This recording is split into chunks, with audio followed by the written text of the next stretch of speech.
I would like to invite you, the three speakers, to sit in front, and we may have a discussion in the following maybe 15 minutes or a little more.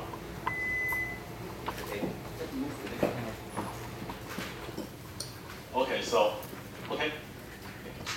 I do have a question, but my question is not geared only to higher education, but also adult education and continuing education. I think in Taiwan, the population of the elderly is getting increased more and more, and it's rather harder to instill or spread out the facts of eco-cultural impacts, and also the importance of sustainability to the elderly, not to mention to ask them for actions. So I wonder whether actually this is a question for all the keynote speakers. In your country, what are the methods or policies or concrete examples to promote this type of knowledge and to help solve these serious problems, especially if our target subjects are those who live in the suburb area and who lack of computer literacy, and they might not have chances to get access to internet. Thank you. Okay, I suggest that we collect maybe three questions, and then we will invite the speakers to answer your questions. So, any more questions?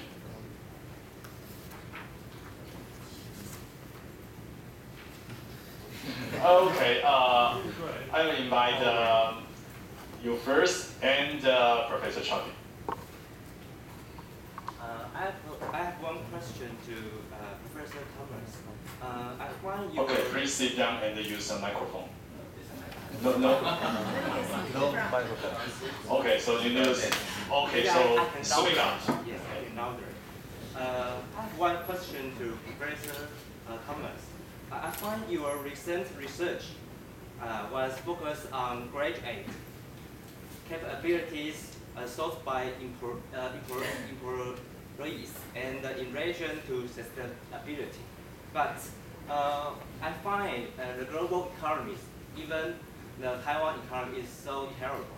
So, what are the capabilities what we need and we learn for the grade 8 students in university? So this is I will focus this about your research. Can you support one or two examples and share to us? Thank you.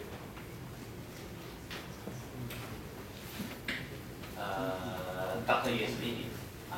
Because the EPA is quite big, large agency. They cover a lot of things. So, and especially for this particular time, this time education unit as a meeting and also auditing their project. So he always has been called to somewhere.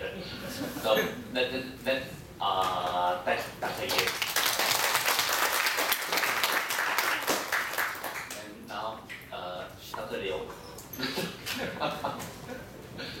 Okay. Dr. Liu, take place.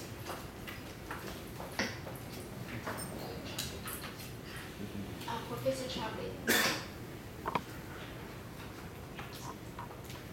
Oh, that's right. This one never works. At least, this one does. So I wanted to ask a question which ties together, and I thought it was very interesting, both what Professor Glaser and Professor Chen talked about in terms of the university and the greening.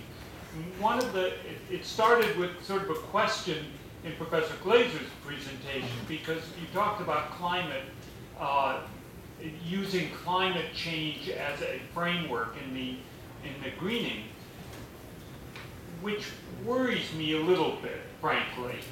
And I was interested to see that in Professor Chen's approach, there was explicit inclusion of effectively biodiversity and of other resource allocations that are not necessarily related to climate change or needn't be. So my question sort of to the two of you is, how do you deal with this sort of broader framework to incorporate that? I mean, it's one thing to set sort of standards, but to bridge between both the educational aspect of those issues and the actual performance within the university. And again, this idea that if we can model what we're talking about, you know, do as I'm doing, not just what I'm talking about. And so I think this is very important what both of you have talked about in terms of really doing this, but I'm concerned that it be broader than climate change by itself. Thank you. Okay, who will going to respond to the first question about the continuing education? I'm happy to start off. In Australia, the way in which the general community finds out about many environmental issues is sometimes through our governments, through the state government, but more often is through local government. So our local governments are often given some money from, particularly with climate change, the federal government, and that money is then used to construct programs for local communities. So one part of those programs is often that there are non-government organisations, NGOs, who are given the task of being able to put together particular programs for often geographic areas, but also often for particular cultural groupings within the community. Because in Australia, in our large cities, we have many different cultural groupings, many different nationalities represented. So these programs are often targeted at those particular groups. So in a sense, we have the government, the federal government particularly, providing some resources, some money, and general guidance for what those programs might look like. But it's often the local government and sometimes the non-government organisations who are most heavily involved in some of that communication.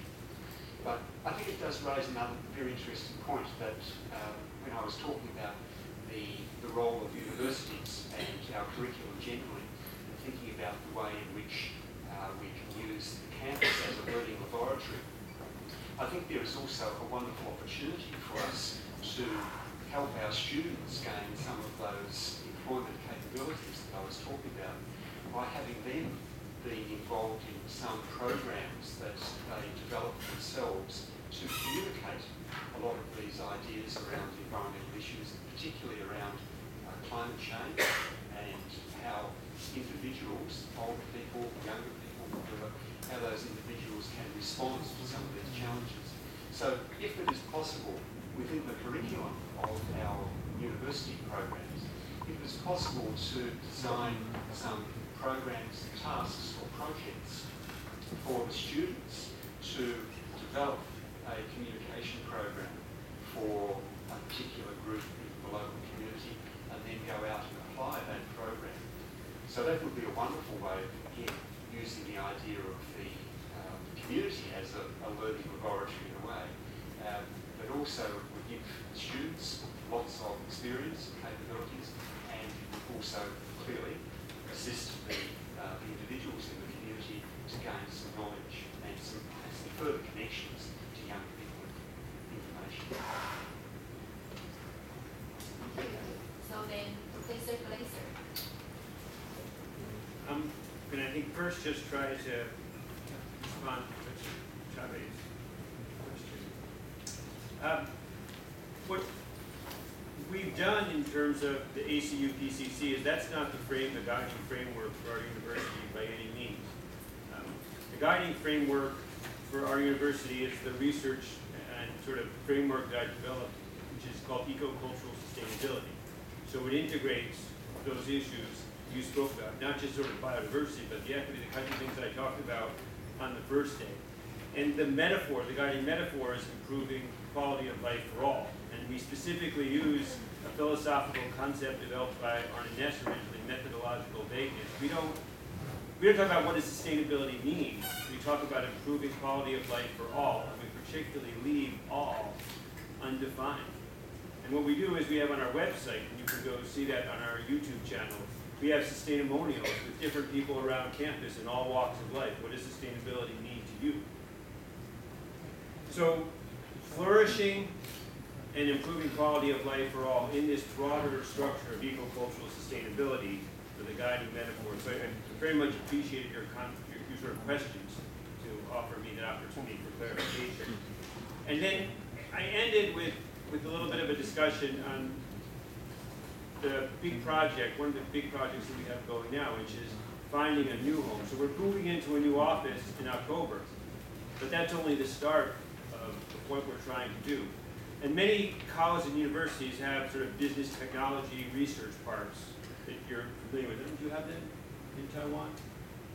Associated with the university as sort of a research park to facilitate collaboration. So what we've developed, or what I've developed, is a model of a sustainability incubator. So don't just invest in these business technology research parks, invest in a space, a collaborative space to bring together non-formal and formal education and informal education to focus around real-world problem solving for people on the planet. So the idea of a living learning laboratory, I've been doing that for over 10 years. We want to do, what's the next thing beyond sort of the campus as a living learning laboratory? It's an incubator for real-world problem solving for people on the planet. And the first big step for that project is us building what we're calling the greenest building in higher education. So even beyond my friend John Robinson's building at UBC. And originally, I was very much troubled by us using this phrase, the greenest building in higher education. So I'm kind of going back to, again, to what Eric was raising. It's a little short story here. I think it's very important.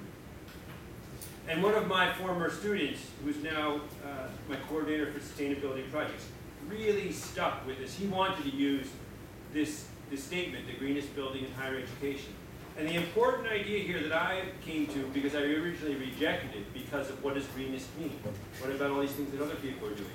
How do we look at, the types of criteria and the trade-offs and weighting to characterize what would greenest mean? And the important thing, once I sort of got my analytical side in check, was the metaphor that he wanted. The metaphor was the greenest building in higher education as not just simply this great technical and social learning challenge, but the metaphor for what we were asking people to strive towards. So when we created our RFQ asking all these famous architects and engineers to submit their proposals for this, it was that we set a new vision, we set a commitment, we set a set of expectations for everyone that wanted to work with us, where they had to be in thinking about this project, a level of collaboration, cooperation, and vision. So I just wanted to leave you, with those kinds of ideas to try to respond to that question. For the first question, I think the formal education sector and the non-formal education sector, for the past, I think education, ministry of education emphasizes more on the formal education sectors. It can actively adopt all kinds of measures or strategies to improve the education and the effect of education. But for the non-formal education, for the people in the rural area or older age, we just through the museums and libraries kind of passively to offer the information, and that's the way we are in the past. But the good news is there's a reorganization of the ministry of education next year, and there will be a new division, the so-called continuous education division. That means we start to realize this is a serious problem for non-formal education, especially for the increasing the population of older people. Yeah, that's the response to your question. And for the question, Professor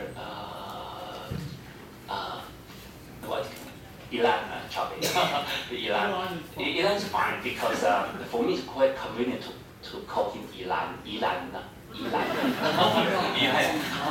So very easy to memorize your name, Ilan. I told you it's a county, name of county in Taipei, in Taiwan. Okay. For the basic education, from the 1993, I mean after the Earth Summit, the environmental education, the issues of maybe we call the core concept of the environmental education, we always just follow the movement or the kind of hard issues. For instance, sustainability, and we have to educate our people, our students, to know what is sustainability, then social justice, and a lot of concepts, a lot of movement from the United Nations. Then we just very active to think about what happened, what's going on in the global society. Then the job of the basic education in my division just try very hard and very quickly to digest the concept, the content. Then we, after digestion, we have a kind of consensus of what's going on and the core content. We make sure we know the core content. Then we try to use all kinds of strategies or projects, try to implement in the school settings in Taiwan. That's for the past 20 years. So every time a new concept or new effort focus coming to Taiwan, and that's our job to try to understand the concept. So in the introduction I just mentioned, we are not just to know the meaning of the concept. We need to know the meaning and also the values, the deeper meaning, and just try to understand what's the core. Then after we make sure the core concept, then we know how to implement. Not just the form. We try to the real insight. That's the I think that's the efforts for all the educated environmental educator researchers in Taiwan. Because for us, that's a kind of research field, but we also have the kind of obligation to inform and to kind of promote. Yeah. Thank you. I think we have a deeper discussion this morning, but time is always too short, so I have to close it. Okay, the last one. Thank you. I might be one of the outsiders for research, education research.